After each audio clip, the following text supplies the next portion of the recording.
I'm here for the introduction. Hello, everyone, and welcome. Really a pleasure to have you all here. My name is Martin Neumans. I'm an association manager at the German Association of Actuaries, and in this role, I'm especially involved in our activities for young actuaries, both within DAV and outside DAV. Together in this role with Samuel CV, who does this job also for the French Institute of Actuaries. And we came here together for the second episode of YAI Connect. That's a format created by the Young Actuaries Initiative, designed to give young actuaries a platform to present topics they're currently working on, share insights, and enable discussions with colleagues. So that's the overall idea, and also for the YAI Young Actuaries Initiative, which we have started with the associations from France and Germany, and which is nowadays an open platform to discuss valuable strategies to support young actuaries, start activities for the community like today, and foster exchange um, in the community. Today, we hear from Marit Kosmeijer. So welcome, Marit. She's a Dutch actuary working at the consulting company Sprenkels. Sorry for that. But furthermore, she's also a member of the Pensions Committee of the Actuarial Association of Europe, and she will present on the ongoing pensions reform in the Netherlands, in which the defined benefits system will be moved to a defined contribution system. And before I hand over to Marit, two last comments. So this is really meant to be as from young actuaries for young actuaries. So if you have a topic yourself which you would like to present in such a web session, please send an email to Samuel or me. And second, it's meant to be an interactive format. So please make sure that once Marit is through her presentation, that you come up with some questions to her so that we can close the session with an active discussion. Please send us your questions through the chat or raise your hands afterwards, and then you can speak directly. Thank you very much. And Marit, the floor is yours. Perfect. I hope you can all hear me okay. I'll share my screen now. I have a quick presentation for you guys. Let me see. I hope you can all see it okay. I can't see you guys at this moment, but I think I can hear you. So please let me know if you can see it. But I hope there's a presentation All fine. of, Yep. yes, perfect. And moving Europe's largest DB system to DC. What is going on in the Netherlands? Why are we changing our system? And what is the latest update? And also what is interesting to, well, actuaries around the world, but especially if you look at younger actuaries, what is interesting in this transition, as well as other aspects that are interesting to the whole European pension and insurance world. A quick introduction. Martin already said the most important things. My name is Marit. I'm an actuary in the Netherlands. I'm focusing mostly on pension funds, both on the actuarial side as well as the investment side at Sprenkels. And I'm a member of the AAE Pensions Committee, as well as the Social Security Subcommittee. So what is happening? Let us start all the way, where we first off. At this moment, and for the last long time, the Netherlands had a very, very good pension system. We still have, I think, officially in all the research, we have the best pension fund system in the world. Sorry? D'accord. Chouette. Bon, on va bien passer. I think that's Samuel in French. That's good. You can go on. Okay, perfect. And that is because we have a relatively big second pillar system. And for the people that are not necessarily in pensions, you have the first pillar of any pension system across Europe or across the world. And that is the pension that you get from tax. So it's the state pension that everybody, in essence, should get. The second pillar is the pension you get because you've been employed and you've been giving pension premiums to a pension fund or an insurance company or whatever it's been chosen by your employer. But that's the second pillar system that only people that work get. And then you have the third pillar, and that is anything else that you can get with like fiscally from other pension types of products. But the second pillar is in the Netherlands quite large. And together with the first pillar, that makes from a very comprehensive and robust system. But even though it's a very, very good system and we're very happy with it, we did want to change it because the current system has a few challenges. There's lack of transparency. We have quite a complex system of different type of pension funds, different type of pension schemes. Some, the participants can make a lot of choices themselves, others not very much. So it's quite hard for a participant that is not a pension actuary to see where do I have pension, what can I choose myself. Although the communication is set up pretty nicely, for most people it's quite complex and not very transparent. Then you have the demographic pressure. Obviously, we've been, for the last, I would say 50 years or longer even, people start to live longer. And especially if you have a second pillar system that is funded by capital, you just need to have more money to fund the pensions because people live longer. Also, one thing, when we started our pension system, most people would work at the same company for 40 plus years. Well, right now people change jobs. Maybe they start for themselves. Maybe they do flexible contracts. So it's not as it was when we started this pension system. And we hope with a change in our pension system makes it easier for people with multiple jobs or people that start working for themselves to also build up a good pension. So we're changing our system to hopefully be more transparent, a bit more personal, and more resilient to the future. Well, what is actually the change? What is it? Well, we have, as of right now, most of our pensions are defined benefits. So you and I, when we go into our pension, we're more or less sure what our pension will be. So the risk of actually paying out that pension is with the pension funds and the insurance companies. We have one of the largest defined benefit systems in the world. And with defined benefit, there are some issues, especially if the interest rates get very low. It's very hard for a pension fund or an insurance company to keep up a defined benefit program. On the other side, which is also like, especially in the US, but also in parts of the UK and other countries, but also in the Netherlands of right now, you have defined contribution systems. So that's where the premium you pay is set, but what the outcome is, you don't know. And that sounds pretty risky. It doesn't have to be risky, but it's a very different system. So you pay the premium, that's for sure. But what is going to be your benefit, you're not certain. Defined benefit, your benefit is more or less certain, but what you have to pay in between, you're not necessarily sure. So we're shifting our mainly DB system to a DC system.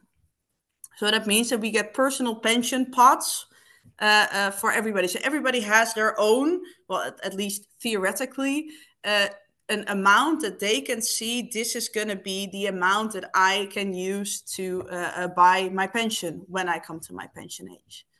As of right now, everybody pays the same pension premium, so average contribution, and they also get the same pension amount for this. Il y a un mec qui s'appelle Zeus quand même.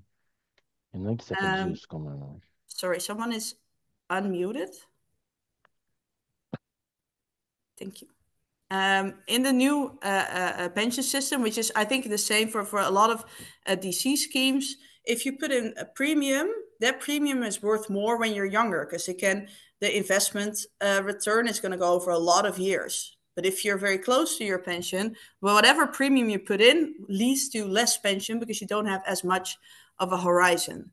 So we changed the DB system to the DC system, and everybody's going to pay the same premium, but especially for younger people, that is worth more in the end than for older people. So if you look at DC, it can be technically very risky. So everybody has their own personal pot. You put in the premium, you don't know what it's going to come out of. DB at least feels very safe because then you're more or less sure what your benefit is going to be. Well, I think what we in the Netherlands are now trying to do is kind of make a system that is DC, but with the benefits of DB, like risk sharing, solidarity buffers, we try to implement that.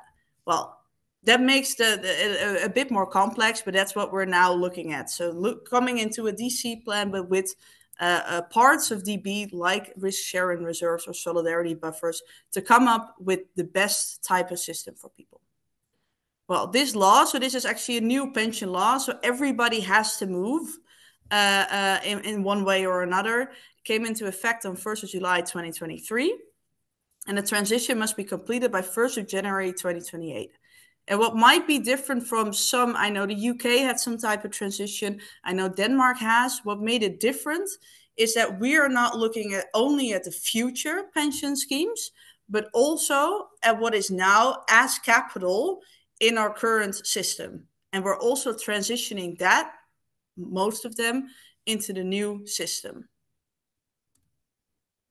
And that's what we call sailing in. This is a literal translation of what we name it in the Netherlands called invaren.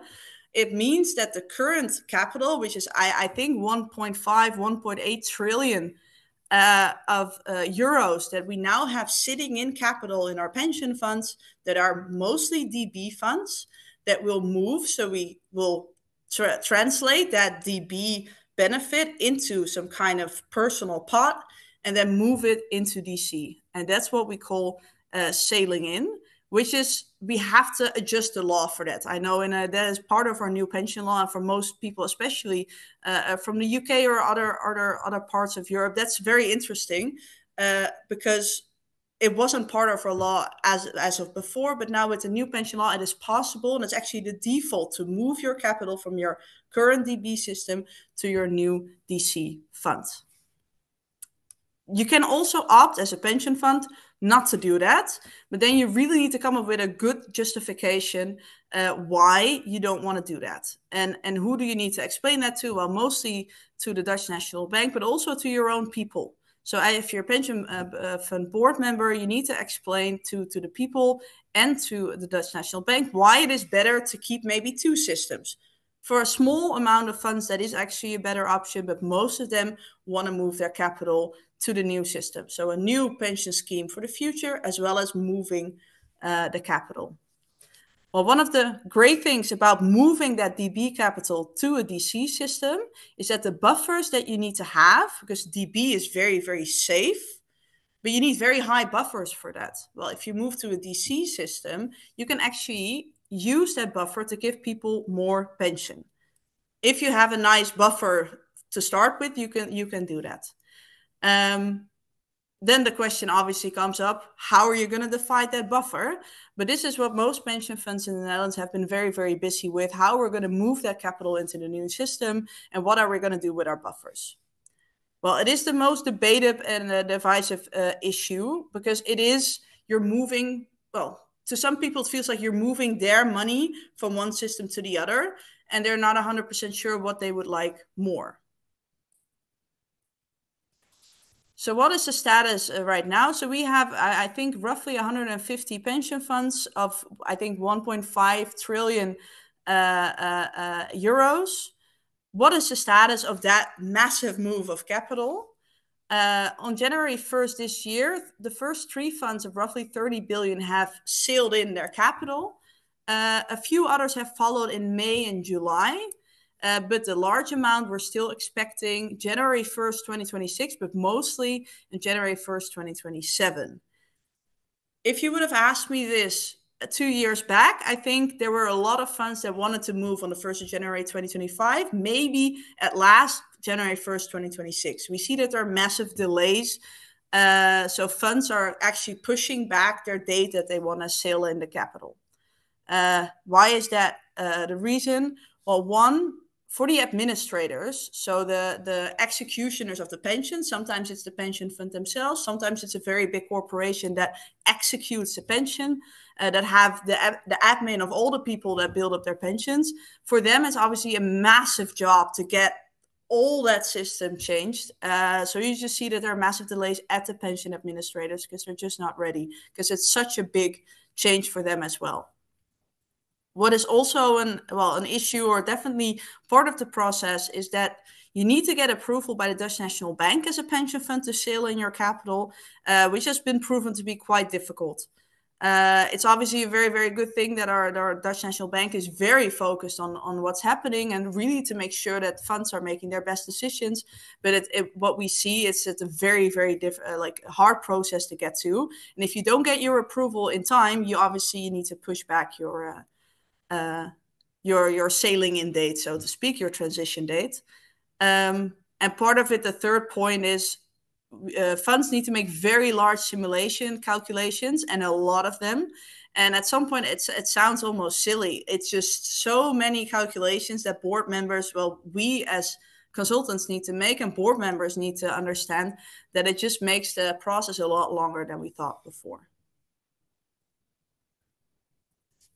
And then we also have the politicians that have a lot to say in this. And obviously, it's a law that's been stated. It has been debated for many, many years. Finally, it came into effect in 2023. But in between now and 2023, we changed government. A new party came into government, and they wanted to change the pension law. Quite a big change, because what they wanted to have people to have more direct say in the conversion of their rights. So sailing in, converting your DB rights to DC, they wanted people to have more say in that. First, they came up with a proposal that you have to do a referendum,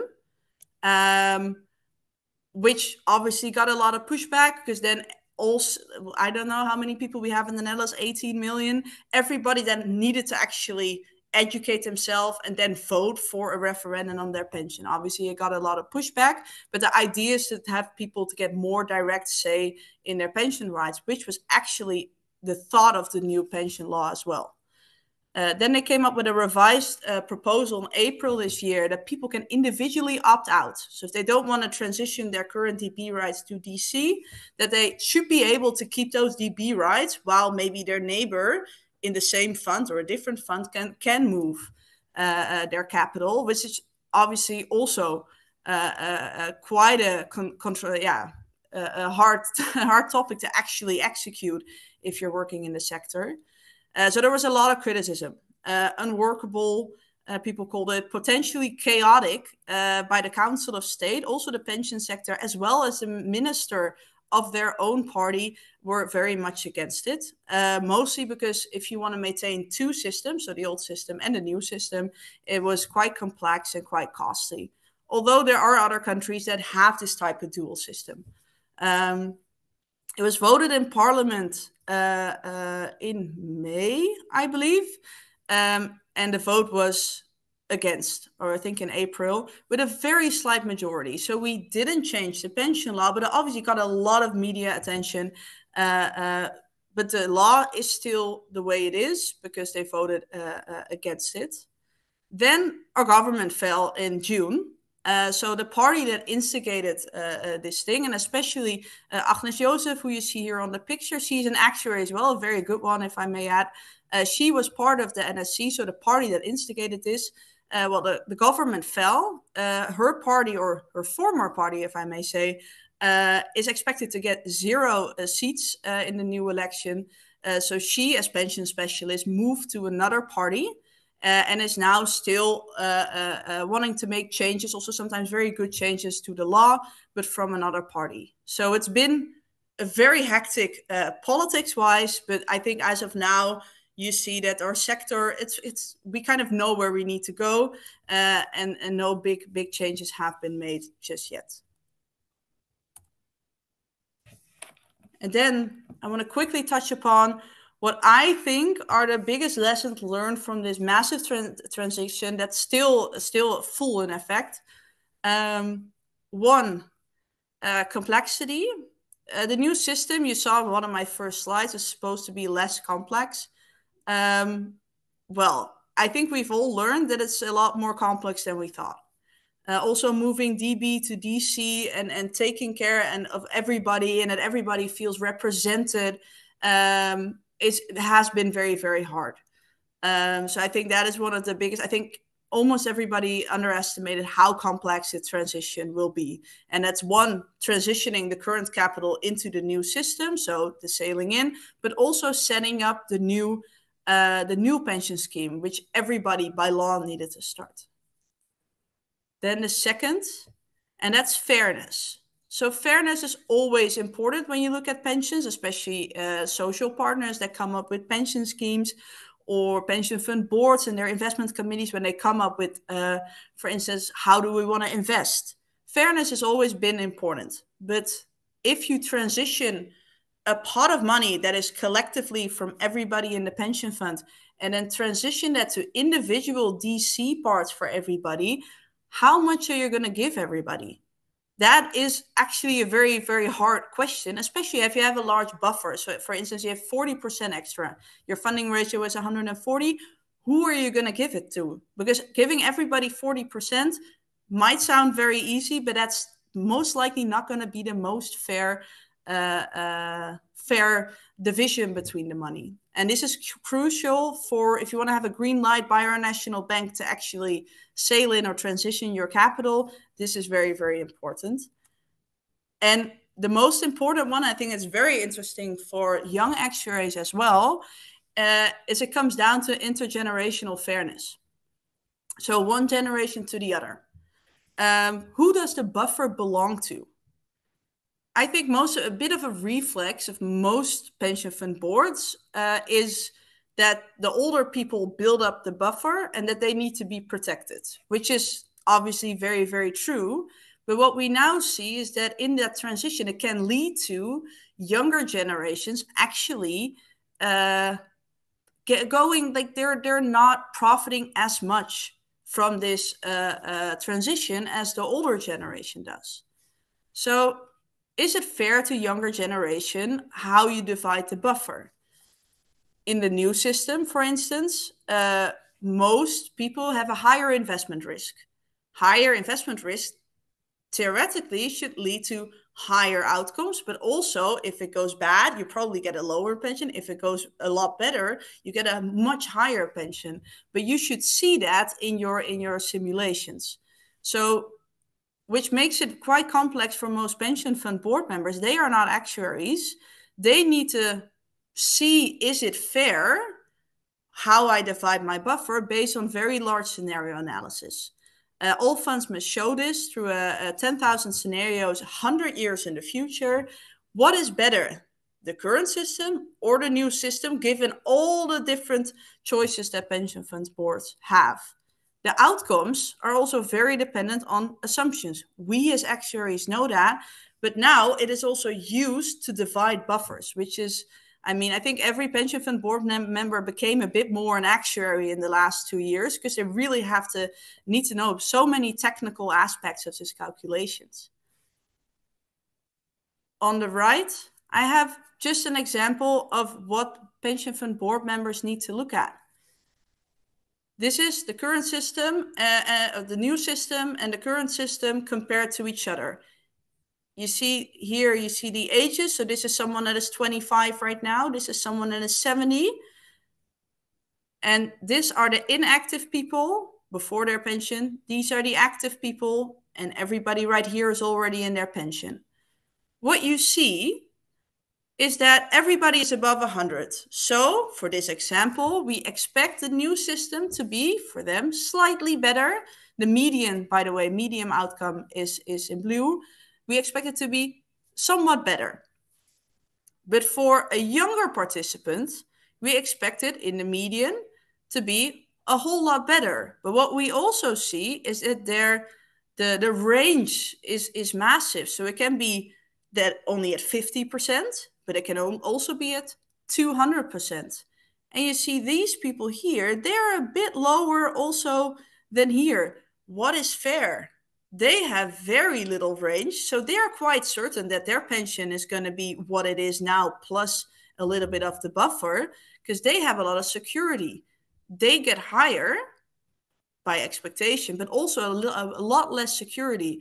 What is then fair? So that's been very, very interesting. And I think also for the younger actuaries, I think it's very logical that when it comes to pension and insurance, the first reflex is to protect the pensioners.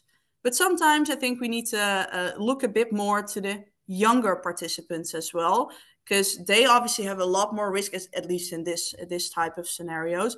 But it's very interesting to also give a look at those type of people. And our Dutch National Bank has really focused also, like, don't forget these people. Don't forget what the transition will do to them. So that's been very, very interesting.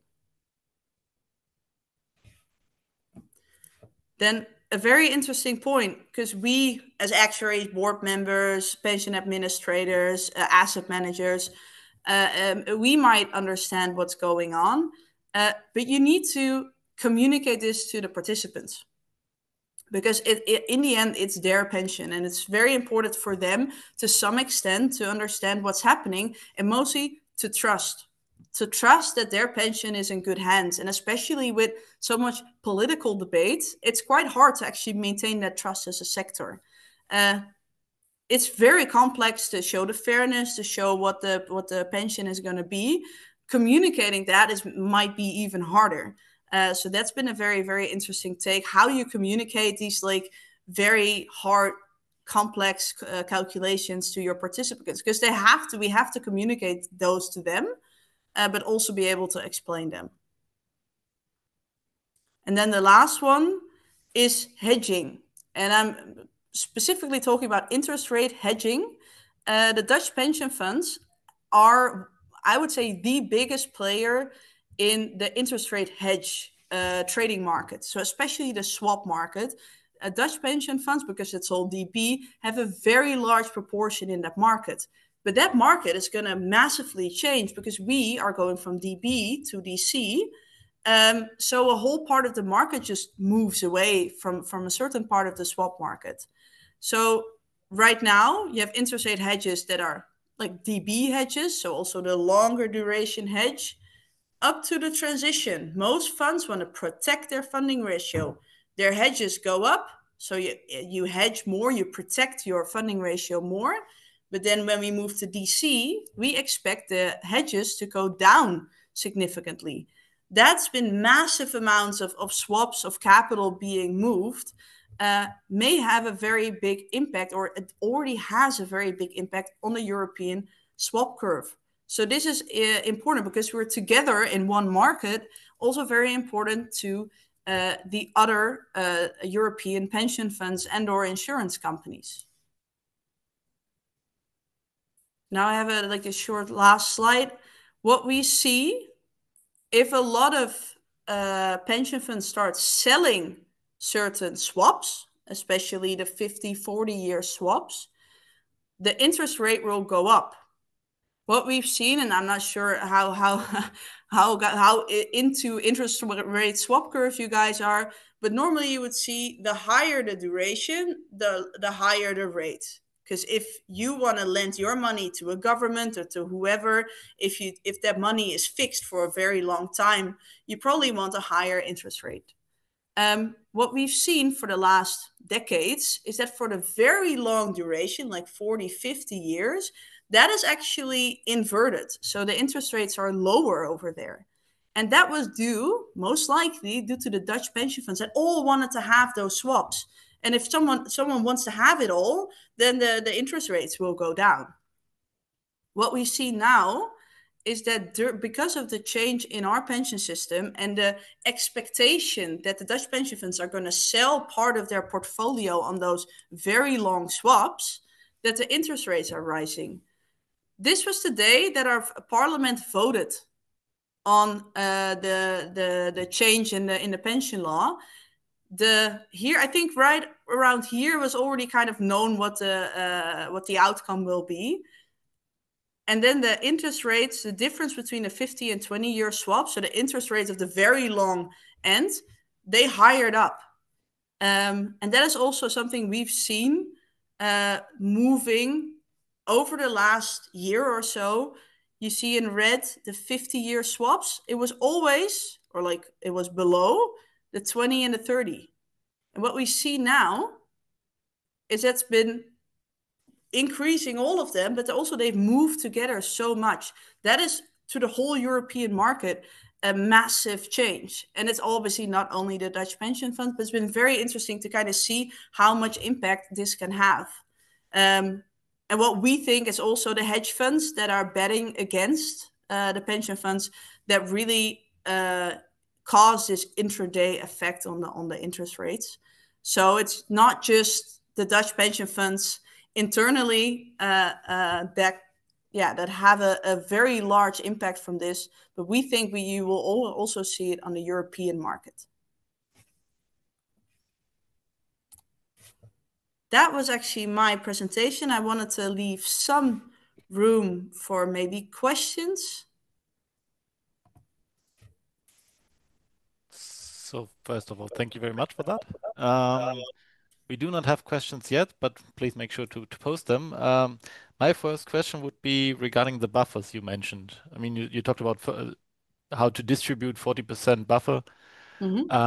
Is there anything, any thumb rule or so to speak, that you put that amount to the older ones and that amount to the younger ones? Anything that you can actually communicate?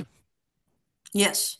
So there, for instance, if you say you have 40% buffer right now, you have a few rule of thumbs. You have to put a bit in like some kind of like, even a DC fund needs to have some reserve. That's like 1, 2, 3, whatever percent. So first you have that.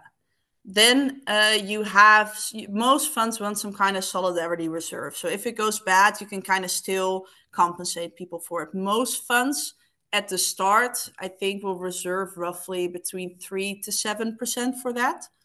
Then you have some compensation to certain groups of people that you have to do. That also most of the time takes away some of the reserve. So if you look at a reserve of 40, I think you'll end up with like 30 to 25 that you have that you can divide to everybody. Then written in the law is a way to calculate who you're going to give what to. Because you're not, at least in default in the law, it's not that everybody gets that 20. So let's say it's 25. It's not everybody gets 25. There's just some, like, it's a mathematical calculation. It is actually quite simple to calculate, but it kind of takes into account the idea that if you have 25% buffer, and if you're, for instance, 90 years old, even in the current system, you would never receive that 25 because your horizon is very, very short. So it has some calculation where the mortality rates are put into, so that everybody that is quite old gets a little bit less than 25. And I think everybody up until the pension age gets a little bit more than 25. So there is this rule of thumb that is actually written into the law. A lot of pension funds, from that same reflex, like, oh, we don't want to give the pensioners less, they opted to not use that. But we've seen that when you really look at fairness, it's quite hard to actually argue that it's fair to give everybody 25. So that's been a very interesting thing. So it's a very good question. Is there a rule of thumb? Yes, there is. Some funds opted out of that rule of thumb. Now I've kind of a hard time arguing that is the most fair. And even if you look at, if you use that rule of thumb, especially the youngest generation, they have very little capital right now. So they get not 25, but maybe 28, but still have a very small capital. So the future for them is much more important. Maybe you need to give them even a bit more to kind of compensate for any negative issues. So that's there is a rule of thumb in conclusion, but sometimes it's not enough, and some funds want to do it different altogether. Okay, thanks. Another question would be how the institutional role of the actuaries was in this process or is in this process. I mean, you talked about the NSC. I'm not meaning the criticism part, but actually the concept of this whole process were actuaries the experts in the background and the experts now making those transitions, or is there any public role of the AG or something like that? Yeah, so the chairman of our association, Daan Kleinoog, has been invited into our parliament to talk about this. Also, some other leading actuaries have been. Obviously, also NSC with Agnes Joseph, she's an actuary, has been very vocal also from our own association. But what you see is, I think when it comes to who is now calculating all these like fairness calculations, that is all going to be actuaries. So I think our role has been much more important, because the boards, while they are very, very competent, and are also, most of them have an action and a background in mathematics or something, this is so complex that when you go to the national bank to kind of discuss these things, you more or less always need to have an actuary with you.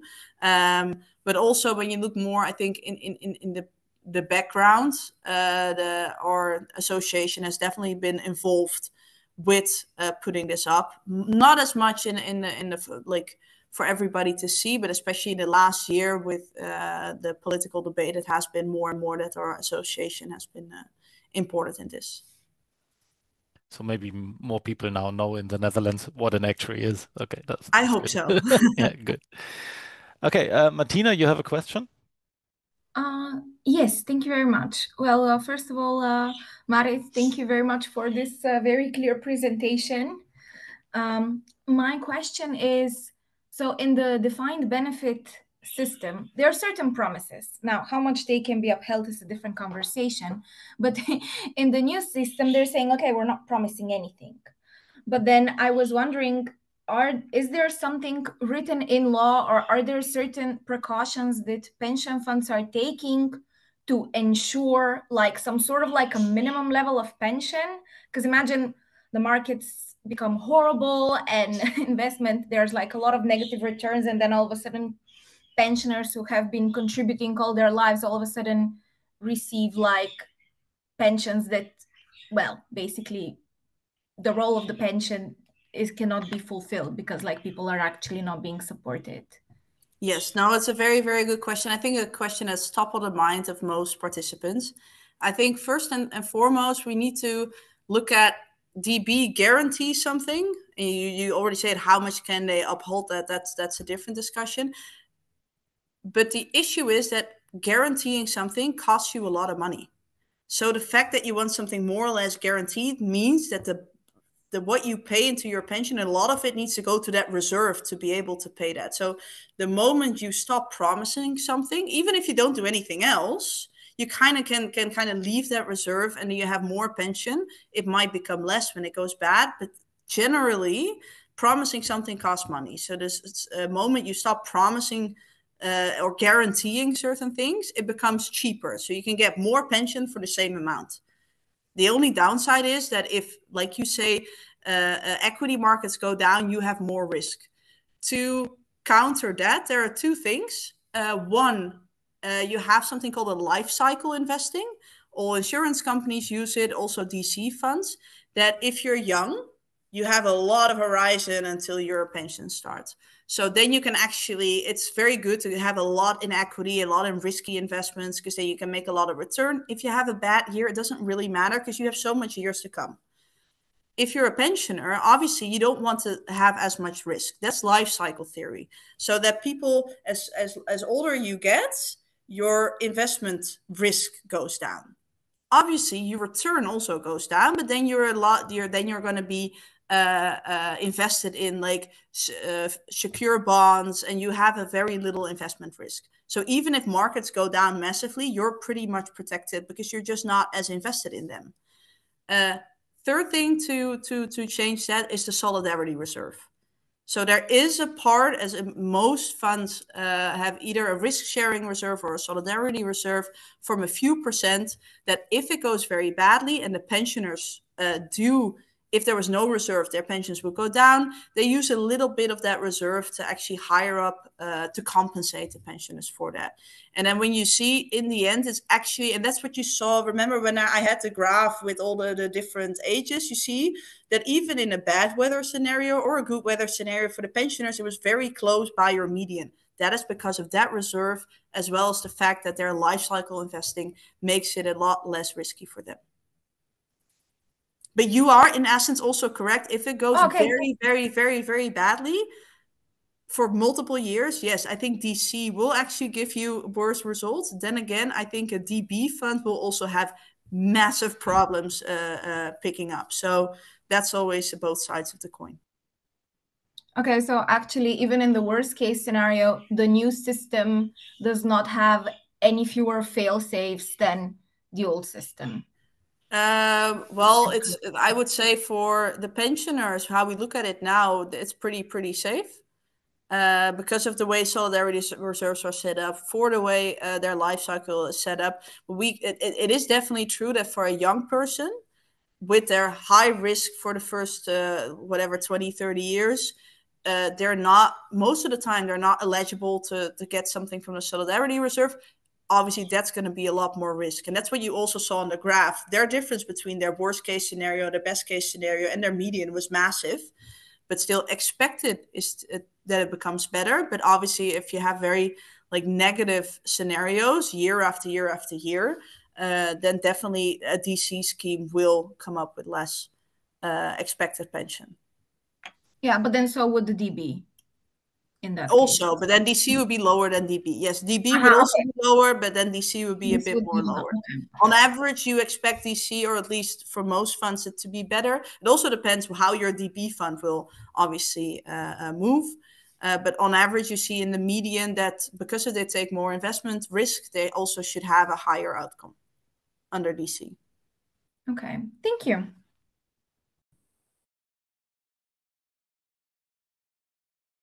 Thank you, Martina.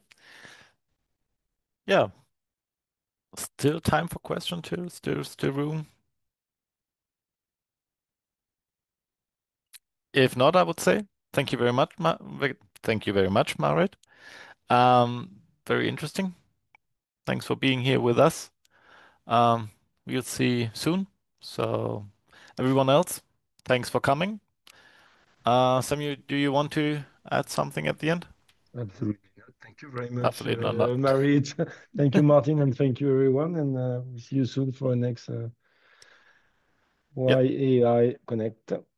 Thank you. Thank you. you. Bye. Yeah, bye.